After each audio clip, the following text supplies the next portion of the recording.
Hello homeschoolers, welcome to Land Your Kakiak. My name is Laurel. Today's video is on the Unofficial RC Notebook Level 2. So here it is. I'm going to do a side-by-side with Level 1 so you can see what the difference is in the pages. Okay, so again, the document I provide for this is 12 weeks of 6-day weeks. If you just print and go. Of course, you can, print it more times or more or less pages. And it just starts out the same way. Okay, math. So math is the same. So like art says, we start with math. So if you are RC pure, you may still be doing, I would say this is like, because this is what's different about this one is it's no longer the handwriting lines. It's just regular ruled paper, right? We still have our phonics squares. I'm still anticipating reading lessons. There'll be new reading words and a space for them to do reading, illustrations or copy work or grammar illustrations, whatever they wrote about. So let's look at some of the differences here. So here's where things look a touch different in level 1. So in level 1, I just had a few more phonics squares. 2, 3, 4, 5, 6. There's 12. 1, 2, 3, 4, 5. And this one has 15. Okay. And then this I gave space for whole words, whereas this was just the phonics component. I mean, you could write words. You could write whole words in there if you wanted to, but there's still the illustration space in both. And then of course the difference in the writing page is, I labeled this just straight copy work. That's what RC recommends up until about age 10. And this has the lined handwriting paper. And then this is copy work / grammar. Because by the time they're out of this kind of, writing, and they're writing more independently and they've got their handwriting down and their spacing and their letter formation and everything, I like to start adding in grammar personally, and I do a lot of that orally during the reading lesson. So if you were wanting to add in some kind of grammar practice, I'm kind of just putting the bug in your ear that's either you could start working towards that or start doing that once they're out of their handwriting lines. I feel like that's a good rule of thumb. So you could use, the Gentle Grammar series for that, or I always start just orally talking about grammar, and then I start pointing it out in their copy work. So I will start, having them circle all of the periods. Like, so they've got their copy work, or underline all of I'll say, what is the action part of the, I'm leading up to predicates, right? What is the action part of this sentence? And like teach them what that is. And then who or what is doing the action part? Let's underline that in another sentence. So I don't know, this is maybe around second grade-ish. So that is a little bit different. So let's say they're in McGuffey's first reader by the time when they're using this. So in their phonics squares, okay, let's say we're on reading lesson, say for McGuffey lesson. So let's do lesson 12. This one has a lot. So they're explicitly practicing the K, a hard K. Obviously there's no soft K, but K, right? A soft G, a soft C, a long A Y that sounds like E, the glued sounds ng, and the U that sounds like like in put, right? And then they're learning the diacritics that they can use with it. So new reading words, look at this, this one has a long list, right? So you could have them practicing their reading words. Kitty, you may want to point out that's a name, so it's capitalized. Nice, you could have them practice, long I, soft C. I like to do silent E. I like to do these influencing arrows. That E is wide. That silent E at the end, that magic E, is making the I long. Sweet, long E. They think maybe they've already learned this pattern, the double E. Sing, there's that ng. I always call these are glued sounds like ing, ang, ong, ung. just. So that's a short U. Hang, there's another playing in there, right? Glued sound, long A. Cage. Again, so now this silent E is doing double duty. It's making A long and it's softening the G. Then short E, song. There's the ong. Again, there's a glued ing, ang, ong, ung. Pet. Throw in a nice CVC. Put. So they're just changing that middle, right? Sound. Pet, put, and then not.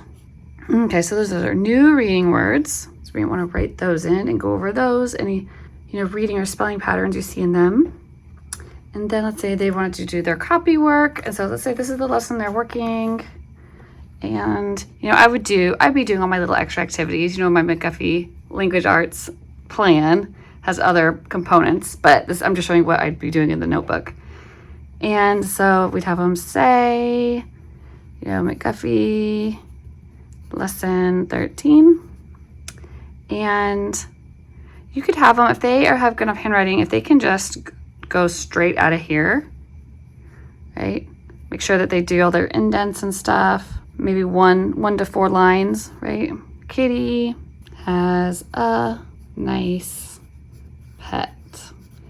I like to have them skip lines so that I can make corrections underneath. It can sing a sweet song. You get the idea. So you could have them go through and do fun stuff. I always say do fun stuff with highlighters, right? Like have them look for, do some color coding. Like, do you see that sound anywhere? Do you see the k? They'd be like, yeah, sweet, it's right there, kitty. Do you see a soft G anywhere? If you do, so they have to really look at, are any of these soft G's? That's hard. Nope, that's hard too. No, I don't even see any. Cool. Do you see any soft C's in there? Sounds like second sound of C. They have to look back. Oh yeah, here it is. This is a soft C. So you get the idea. You can go through and look for their phonics and their copy work. I also like to use their copy work for, like I said earlier, grammar work. So if you're starting to teach them, like circle all of the, and you can add these on periods, right? You can review what's that? That's a period. It means it's the end of a sentence.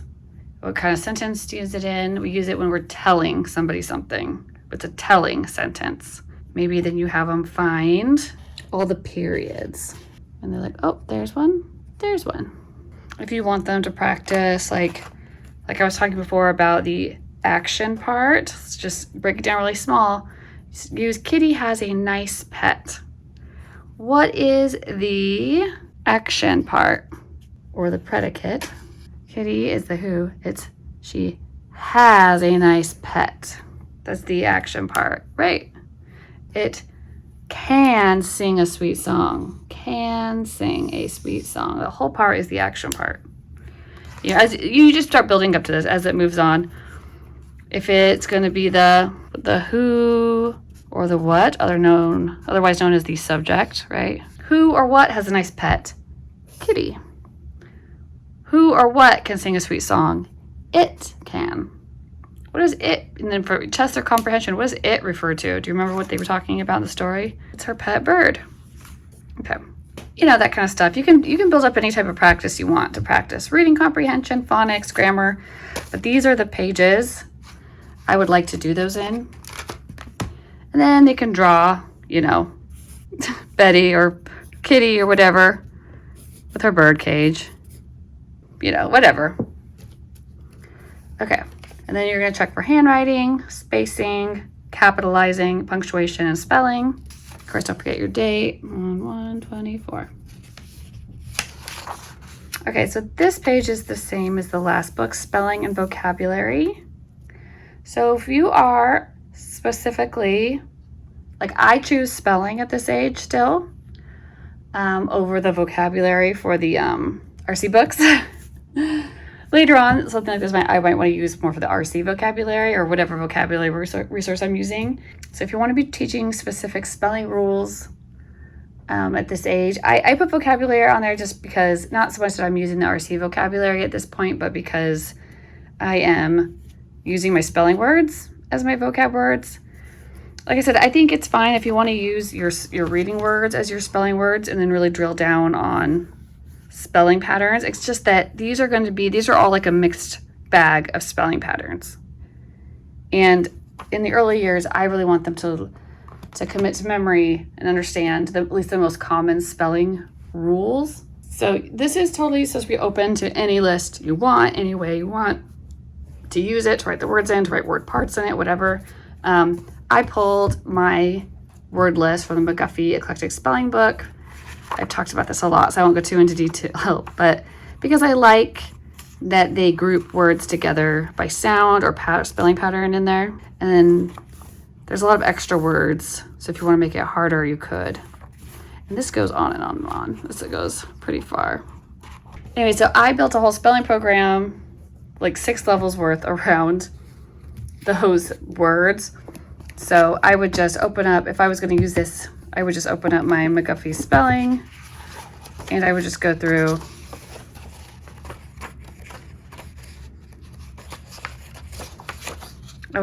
the, I have all the words I want to use, and I would just go through the exercises, but you could do them just as easily in the notebook as you could do them in here, right?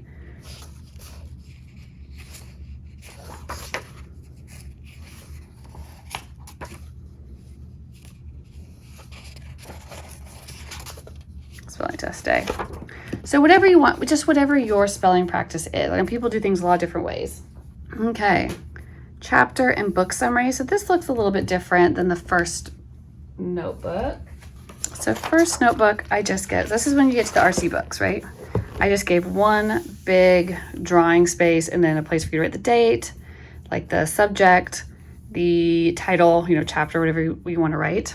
So early on, when my kids are not strong readers and we're still just getting our reading skills down and our fluency and our comprehension and all that, I'm working that through the McGuffies pretty hard, pretty focused.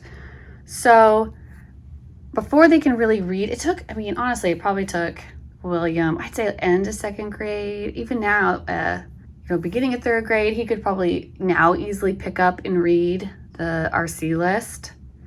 But before that, he didn't really have the wherewithal to read those books and decode them and comprehend them. I'd rather explicitly teach him reading comprehension, morphology, all that phonics, all that good stuff. Use words as, go over vocabulary with him as it came up in our books and our spelling. I could pick books off the RC list and just read them aloud, right, to the kids, and that they could just draw or whatever, copy something out of the book that they like onto here, trace the pictures in the book that they liked and put them in here, whatever, paint something, paste it in here, whatever. But I'm mostly going to be using the books that are listed for history or social studies or science, just because I need to fulfill those requirements for my state. So I was mostly pulling from the RC list for that stuff. I think I said Tale of Jolly Robin last time for science. I printed these out a while ago. I love the Arthur Scott Bailey books so much. They're actually so well written and fun to read, even for me as an adult. So I don't mind it. But to read these, like the Tale of Nimble Deer, I just think I printed these off of Project Gutenberg, or someplace where I found, if I can ever find the illustrations, I print them so that we could read these and learn about deer. You really learn a lot about the ecosystems that these animals live in, the habits of the different animals living together, and it's entertaining. But they're kind of hard words. Some of them are still kind of hard words in here. Breathe, meanwhile, instantly, rouse, merest. It's not kindergarten reading. You know what I mean? Anyways, we do love these books though. Look at that. So I could use this for science off of the RC list. I still feel good about that. I'm not against pulling things not on the list. So for the second book, chapter book summary. So what I'm saying is you're either summarizing the chapter that you read or you're summarizing the book as a whole, right? So, but I liked these little books are really pretty easy to read and really short for science. And this is something that they might be able to actually read by themselves. It's kind of, I mean, I don't know, it's Christopher. Look at that PH. It's kind of hard to read if they haven't gone over that yet. Beautiful, like, that's French, right? So, but this is pretty simple, and it tells about some kind of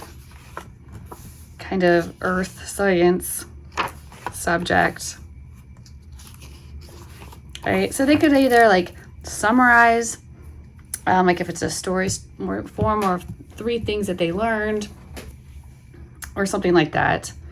So I thought, so yeah, you can get these, just find them used, the Just Ask book by Weekly Reader, Checkerboard Press or something.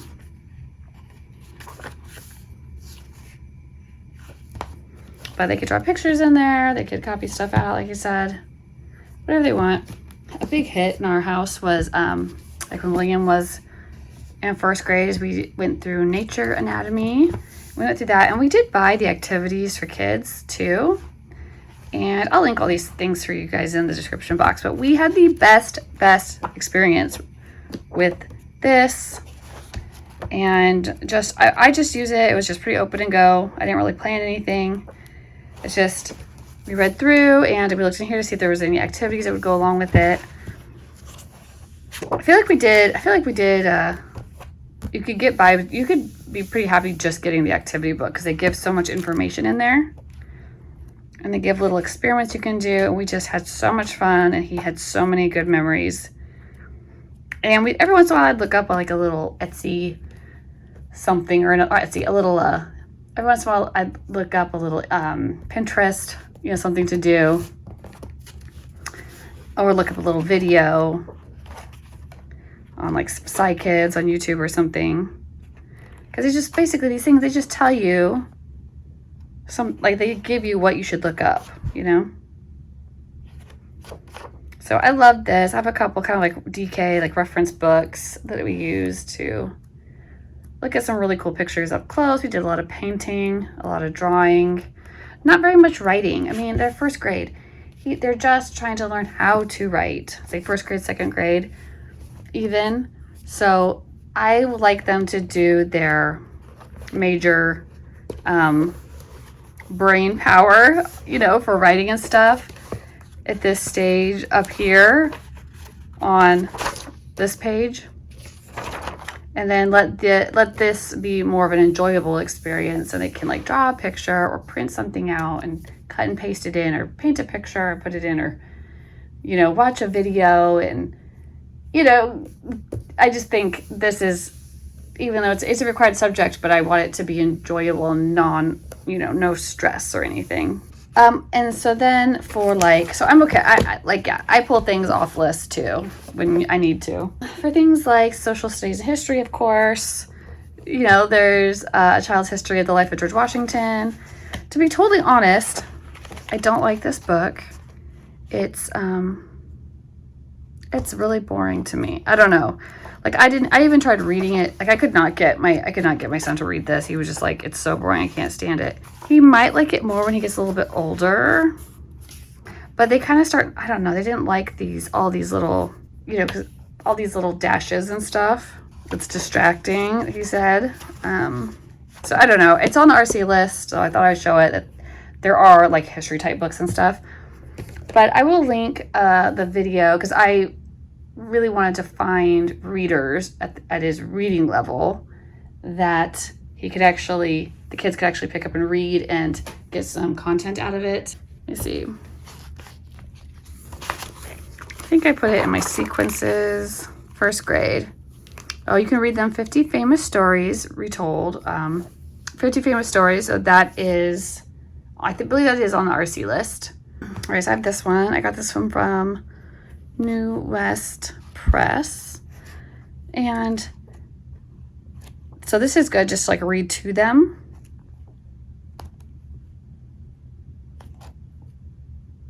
We love this story about King Alfred and the Cakes. This is one of our favorites. But yeah, so that's I think really good to read. And if you just read one of these short little things, I don't know, whatever you want your schedule to be. I like to do things daily, but then if you miss it, it's not a big deal. You know what I mean? If it's like, oh, I generally do it, but I missed it a couple times this week, it's like, oh well. Especially if you're doing RC and you're doing it year round, like you'll get enough days of history. So like there's one you could but you'd have to read it to them because they're probably not good enough readers to read all of this to themselves. But it's better to have you there to like talk it out with them anyways, you know, tell them help them look up words that you don't know. Like we're always looking up, like reading, even doing read alouds, we're always looking stuff and be like, what is that? Like looking it up, like even I don't know, you know? So that's a good one for like social studies or history that you could do. And they could do beginning, middle, last, or again, you know, you could have them talk about 3 characters or, you know, or 3 things that happened, or they could write, and they could tell you the where, the who, the what, however you want to structure it. And then you're done and you're back to math. Okay, you guys want to look at it one more time? Okay, math. Do your math facts or your math curriculum lesson, whatever you're doing. Do your reading lesson, fill in whatever phonics you're working on or reviewing, any new reading words, you know, any illustrations from your reading you want to do. Have them do copy work. And if you want to add in some grammar practice, some identifying things, you can. You can always wait, you know, on that. Although recently I have heard that research shows that teaching kids about sentence structure younger, that they do show benefits from that, like later on down the road. So yeah, I don't know, take that as you will. It's some food for thought. They can work their spelling words, use them as vocab words, chapter and book summaries for your science or history RC book, and you're done for the day. All right, meet me back here for level 3.